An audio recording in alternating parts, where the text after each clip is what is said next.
अभी आपको ये बताया है कि मंछर झील किसी भी वक्त टूट सकती है। जियो न्यूज़ के नुमाइंदे हामिद शेख के मुताबिक डिप्टी कमिश्नर जाम शोरो ने झील की खतरनाक सूरत हाल को देखते हुए झील के करीबी इलाके खाली करने का हुक्म दे दिया है। डिप्टी कमिश्नर के मुताबिक RD54 से RD58 तक मंछर झील के बंद पर शदीद दबाव है। झील का पानी किनारों से छलक रहा है। जियो न्यूज़ के नुमाइंदे तारिक अबुल हसन अब से कुछ देर पहले मंछर झील की RD62 पर थे। वहां उन्होंने देखा कि 7 की मकामी आबादी इंतहाई खौफ का शिकार है। शहरियों ने मुतालबा किया है कि मंछर झील में बोबक और इतराफ के सैकड़ों गांव बचाने के लिए यूसुफ बाग के मकाम पर बंद को कट लगाया जाए। इस वक्त हम मंझर झील के RD62 पर खड़े हुए हैं और मेरे दूसरी जानिब बुबक यूसी की आबादी है यहाँ पर, और ये कुछ लोग पनाह लिए हुए हैं, अपने घर खाली कर यहाँ आ गए। अभी हम ये कहना चाहते हैं, बाग यूसुफ से कट लगाओ, जान छुड़ाओ। आधा पानी से जाएगा, ये बंद बच जाएगा, हम भी बच जाएंगे। नहीं तो रात को कभी किसी न किसी जगह पे खुद कट लग जाएगा। मुराद अली शाह के हम वोटर हैं, लेकिन कभी इधर आया ही नहीं। 1000 आदमी रह रहे, आधा किलो आटे का नहीं दिया, टेंट नहीं दिया, किसी से पूछा नहीं कि भाई आपका क्या हाल है। हमने कौन सा गुनाह किया उसका? क्यों वोट लेते हैं हमारे से? नहीं लेना वोट। हमारी किश्ती भी टूट गई है भाईजान, हम इधर बेरोजगार है, हमारा कोई भी नहीं, फसल नहीं, कुछ भी नहीं है। हम इसके किश्ती भी होता है तो हमारा गुजर सफर इधर से होता था झील से। ये मल्लाह लोग हैं जो कि मंझर झील में काम करते हैं, मछलियां पकड़ते हैं, जिसके ऊपर उनकी गुज़र-ओ-ख़ात होती है। तो खासा नुकसान ये लोग बता रहे हैं कि कश्तियां टूटने से हो गई है। RD52 से RD62 तक हमने सफ़र किया। यहाँ रास्ते में कई जगह पर हमने कटाव देखे हैं, जहाँ जिसे जो है वो बंद करने की कोशिश कर रहे हैं यहाँ पर आपाशी के महकमे के जो लोग हैं, लेकिन हमें वो कोशिश इतने बड़े पैमाने पर नहीं दिख रही है कि अगर फलाना खासा कोई कटाव होता है, क्योंकि यहाँ ये मुकामी लोग हैं, ये मल्लाह है, जिनको बहुत अच्छी तरह ये समझते हैं अपनी इस झील को और इसकी क़ुव्वत को। इनका ये कहना है कि जितनी तेज़ हवा चल रही है, ये रात में किसी भी वक्त कहीं से ये बंद टूट जाएगा। और ये कहते हैं कि बाग यूसुफ के मुकाम पर जहाँ पहले भी कट लगता रहा है, वहाँ पे फौरी कट लगाया जाए ताकि ये पानी का प्रेशर कम हो और बुबक और दीगर जो अतराफ के यहाँ पे सैकड़ों देहात हैं वो महफूज रह सके। कमर शहदाद कोर्ट में 12 के हल्के से मुंतखब रुकने कौमी असम्बली नवाबजादा आमिर मक्सी सैलाब से मुतासरा इलाके पहुंचे तो मुतासरीन ने उनकी गाड़ी को घेर लिया। लोगों ने इमदादी कार्रवाई न होने और आमिर मक्सी के खाली हाथ आने पर शदीद एहतजाज किया। इस मौके पर लोगों ने नवाबों को बद्दुआएं भी दी। नवाबजादा आमिर मक्सी कुछ कहे बगैर वापस चले गए। कमर शहदाद कोर्ट से इतला मिली है कि यह वाक़या 3 रोज़ पहले का है, जिसकी वीडियो अब सामने आई है।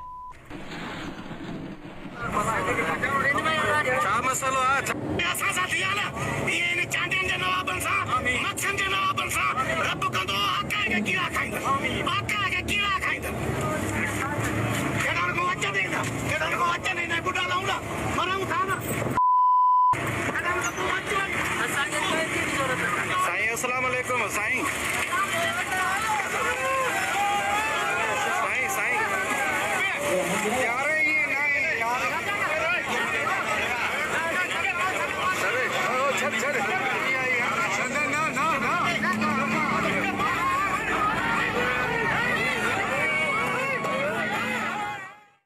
और अभी आपके लिए खबर लंदन से। चोरी कीमती कार को लंदन पुलिस से टिप मिलने पर पाकिस्तान कस्टम्स ने कराची के इलाके डिफेंस फेज 2 के घर से बरामद कर लिया। करोड़ों रुपए मालियत की बेंटले कार के मालिक जमील शफी को कार बेचने वाले नवीद बलवानी को गिरफ्तार कर लिया गया है। दुनिया की महंगी तरीन गाड़ियों में से एक बेंटले कार कराची कैसे पहुंची? बरतानिया की नेशनल क्राइम एजेंसी को कैसे मालूम हुआ कि गाड़ी डिफेंस कराची के घर में है? बात करेंगे नुमाइंदा जियो न्यूज़ तलहा हाशमी से। तलहा, कैसे हुआ ये सब? देखिए, जो बेंटले कार चोरी हुई थी, ये किसी और मुल्क पहुंची और ये एक इंटरनेशनल रैकेट के जरिए किसी और मुल्क पहुंची थी। इस मुल्क से गाड़ी कराची में 2019-2020 में पोर्ट के जरिए पहुंचाई गई और ये जाली कागजात पर कराची लाई गई थी। एक मशरकी अरबी मुल्क के सफीर के नाम पे इम्पोर्ट हुई। जब सफारती हल्कों में इसका पता चला तो उस मुल्क से अपना सफीर वापस बुला लिया और सफीर की जगह पे खातून सफीर का तकर्रुर किया गया।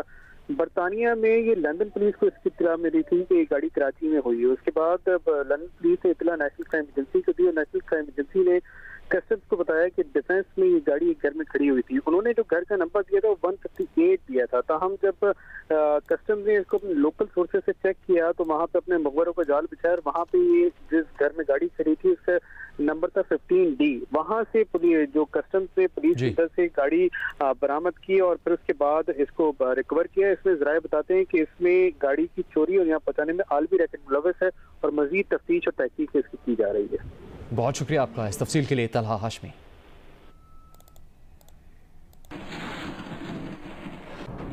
वज़ीर इत्तलात मरीम औरंगज़ेब ने इमरान खान के बयान पर रद्द-ए-अमल में कहा कि कौम सैलाब में और इमरान खान अपनी मैं में फंसे हुए हैं। सैलाब में डूबे जनूबी पंजाब में भी उनके सर पे शहबाज शरीफ और मरीम नवाज सवार है। सैलाबज़दा इलाकों के भूखे आवाम को कुछ देने की बजाय इमरान खान ने आज फिर अपनी झूठी सियासत का पेट भरा है। इमरान खान पाकिस्तान में इंसाफ नहीं, तहरीक इंसाफ का इंतकामी निज़ाम चाहते हैं।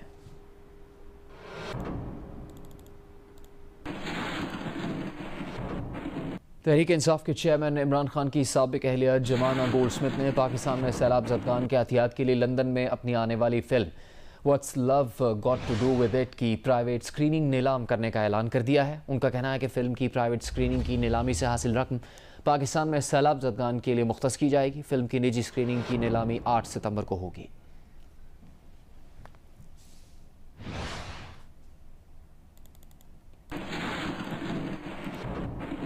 तहरीक इंसाफ के रहनुमा जुल्फी बुखारी ने बरतानवी शहरियत छोड़ दी। एक गैर रस्मी गुफ्तगू में जुल्फी बुखारी ने कहा कि अब वो बाकायदा तौर पर पाकिस्तानी शहरी हैं।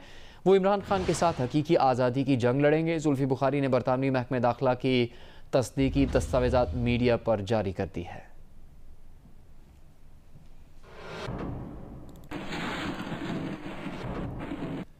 वज़ीर आज़म शहबाज शरीफ ने वज़ीर आज़म फ्लड रिलीफ फ़ंड 2022 का ऑडिट करवाने का फैसला किया है। एक बयान में शहबाज शरीफ ने कहा कि वो वादे के मुताबिक शफाफियत को यकीनी बनाने के लिए AGPR और बैनुल-अक़वामी ऑडिट फर्म के ज़रिए ये ऑडिट करवाएंगे। ऑडिट से पता चलेगा कि फ़ंड में कितना पैसा आया और कहाँ खर्च हुआ। उन्होंने कहा कि ये ऑडिट रिपोर्ट्स आवाम के सामने पेश की जाएंगी।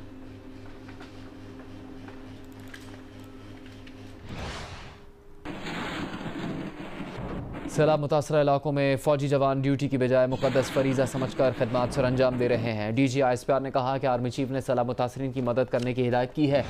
आर्मी चीफ ने सैलाब मुतासरा इलाकों के दौरे किए और इमदादी कार्रवाइयों को जायज़ा लिया। DG ISPR ने मज़ीद कहा कि ख़राब मौसम और दीगर चैलेंजेस के बावजूद जवानों ने लोगों को रेस्क्यू किया।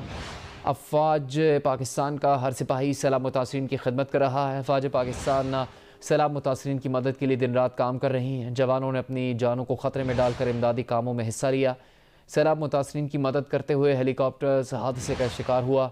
6 अफसरान शहीद हुए। DG ISPR के मुताबिक मुल्क भर में आर्मी के 147 रिलीफ कैंप्स कायम हैं। कैंप्स में 50,000 से ज़्यादा अफराद को रिलीफ दिया जा रहा है।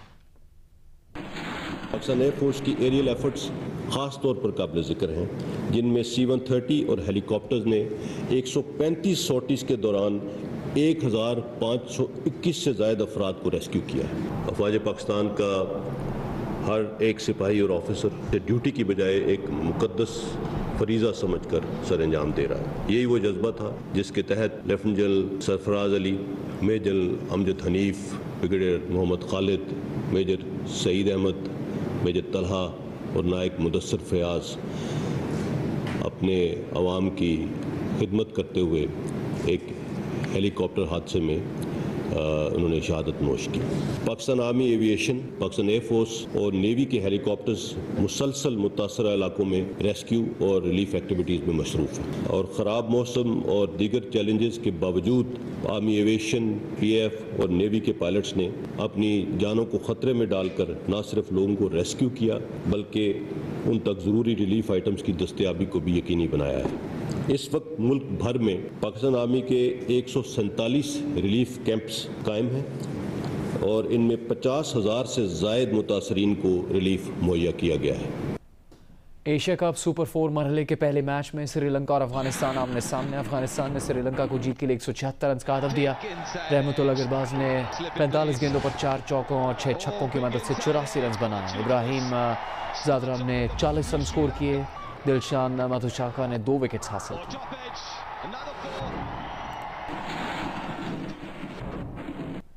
एशिया कप T20 टूर्नामेंट के सुपर 4 मरहले में कल पाकिस्तान और भारत की टीम्स मद्दे मुकाबल होंगी। फास्ट बॉलर शाहनवाज डहानी इंजरी के बायस मैच से बाहर हो चुके हैं। दीगर खबरें शामिल करेंगे। कोयटा में आटे की शदीद किल्लत पैदा हो गई है। साथ ही कीमत में इजाफे के बाद 1 किलो आटा 125 रुपये में फ़रोख्त किया जा रहा है।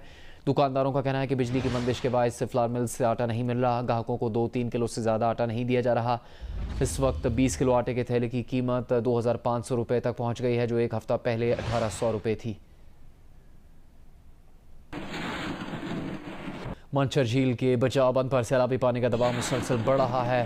ताज़ा तरीन सूरत हाल है कि झील का पानी दांसर रेगुलेटर के दरवाज़ों के ऊपर से गिरना शुरू हो गया है। मंचर झील की ताज़ा तरीन सूरत हाल के बारे में आपको बताएंगे जियो न्यूज़ के नुमाइंदे तारिक अबुल हसन और कैमरामैन अदनान अली।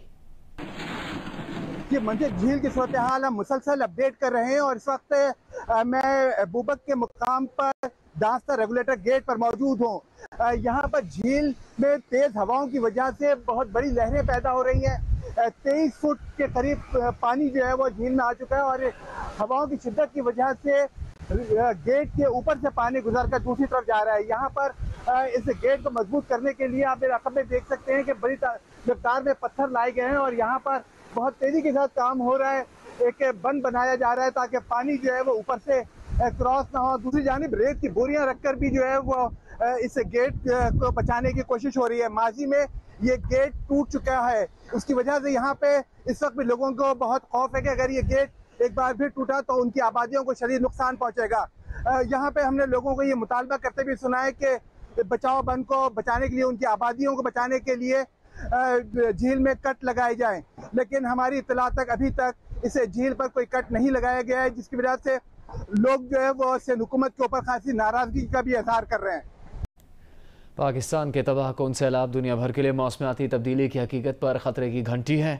रिकॉर्ड बारिशें सिर्फ गरीब मुल्कों में नहीं बल्कि किसी भी मुल्क में तबाही ला सकती हैं। माहौलियाती माहिरीन का कहना है कि पाकिस्तान में हलाकत खेज़ सैलाबों और बारिशों ने आलमी बेइंसाफ़ी के एहसास को मज़ीद बढ़ा दिया है। पाकिस्तान जैसे मुल्क का आलमी दर्जा हरारत बढ़ाने वाली आलूदा गैसों के अखराज में 1% से भी कम हिस्सा है, लेकिन मौसमियाती तब्दीली के खतरात से 2-4 मुल्कों में पाकिस्तान सरे फहरिस्त है। मौसमियाती तब्दीली और शदीद मानसून के दरमियान बराह रास्त ताल्लुक है। आलमी दर्जा हरारत में इजाफे से हवा और पानी मजीद गर्म होते हैं, जिससे पानी की ज्यादा मिकदार बुखारात में तब्दील होती है। गर्म हवा में बुखारात को समेटने की ज्यादा सलाहियत है, तभी मानसून बारिशें शिद्दत से बरसती हैं। माहिरीन के मुताबिक पाकिस्तान के महले वकू की वजह से इसे 2 मौसमियाती सिस्टम्स के असरात बर्दाश्त करना पड़ते हैं। एक सिस्टम शदीद गर्मी और खुश्क साली पैदा करता है, जैसा कि इस साल मार्च में आने वाली गर्मी की लहर में देखा गया, और दूसरा सिस्टम मानसून बारिशें लेकर आता है। साइंसदानों ने आने वाले बरसों में मानसून बारिशों में मजीद शिद्दत की पेशगोई की है। पाकिस्तान के लिए ये खास तौर पर तबाहकुन हो सकता है, क्योंकि कुतबी इलाकों के सिवा दुनिया में सबसे ज्यादा ग्लेशियर पाकिस्तान में पाए जाते हैं। गर्मी बढ़ने से ग्लेशियर ज्यादा तेजी से पिघलते हैं, जैसा कि इस साल देखने में आ रहा है। सैलाब ज़दान के रेस्क्यू में मसरूफ पाक फौज के जवानों ने दादू में सांप के डसने से जिंदगी और मौत की कशमकश का शिकार बच्ची को बचा लिया। पाक फौज को इतला मिली कि दादू में सैलाब से मुतासरा खानदान की एक बच्ची को सांप ने काट लिया है। इतला मिलते ही बच्ची को रेस्क्यू कर लिया गया। पाक आर्मी के जवानों ने बच्ची को हेलीकॉप्टर के जरिए महफूज मकाम पर मुंतकिल किया। पाक आर्मी के जवानों की बरवक्त कोशिशों से बच्ची की जान बचा ली गई है।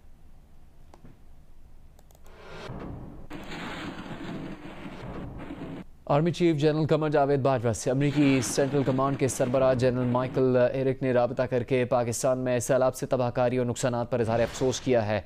अमरीकी सेंटकॉम के मुताबिक पाकिस्तान में सैलाब की तबाहकारियों को जायजा लेने के लिए टीम भेजी जाएगी। जायजा रिपोर्ट की रोशनी में USAID की इमदाद के अमूर तय किए जाएंगे।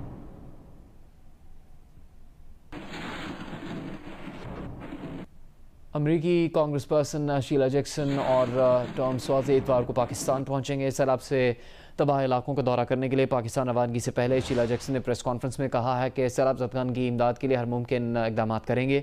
कांग्रेस वुमेन शीला जैक्सन और कांग्रेसमैन टॉम स्वाजी 2 रोज़ा दौरे पर पाकिस्तान आ रहे हैं।